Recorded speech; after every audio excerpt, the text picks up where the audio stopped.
militardi a bordo di questo volo 1968. Sono il comandante e vi informo che tra qualche minuto lasceremo l'aeroporto di Linate per raggiungere il resto del mondo.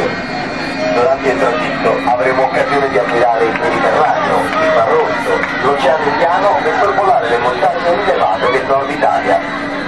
Vi preghiamo ora di osservare come allacciare, stringere e slacciare la cintura di sicurezza. Questo aereo è dotato di 8 uscite di emergenza, 2 davanti, 4 sulle ali, 2 in coda.